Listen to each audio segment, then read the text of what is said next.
Table rose செடி நேத்து night வச்சது. இந்த அளவுக்கு வரும்னு எக்ஸ்பெக்ட் பண்ணல. அதாவது ஒரு பூவே வந்துருச்சு. நாங்க ஃபர்ஸ்ட்டு இந்த டம்ளர்ல போட்டு வைக்கும்போது, இந்த மாரி வருமா? இல்ல வராதா? அப்படின்னு தெரியாம வச்சோம். ஆனா, அடுத்த நாள் காலையில எந்திரிச்சு பார்க்கும்போது, குட்டியா ஒரு பூவே வந்திருந்தது. அத பார்த்துட்டு ஒர்க்லாம் முடிச்சுட்டு ஆஃபீஸ் கிளம்ப ரெடி ஆயாச்சு. ஆஃபீஸ்க்கு இன்னைக்கு மதியம் லஞ்ச் சடன் சாதம் தான் ப்ரிப்பேர் பண்ணியிருந்தாங்க. சடன் சாதம்னா என்னன்னா பெப்பர் ரைஸ் தான். குருமிளகு சாதம் தான் ரெடி பண்ணியிருந்தாங்க.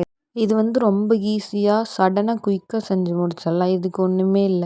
ஒரு பெரிய வெங்காயத்த மட்டும் கட் பண்ணி வச்சுட்டு, குருமிளகு, சீரகத்தையும் இடிச்சு வச்சுக்கணும்.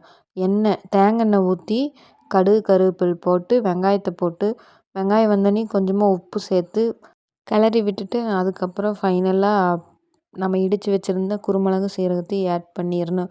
ஒரு 2 செகண்ட் போட்டு குருமிளகு, சீரகம் போட்டு நல்லா பெரட்டி விட்டு, அதுக்கப்புறம் அடுப்ப ஆஃப் பண்ணிறணும். அந்த சூடு இருக்கும்போதே ஒயிட் ரைஸ் போட்டு நல்லா கிளறி விட்டுறணும்.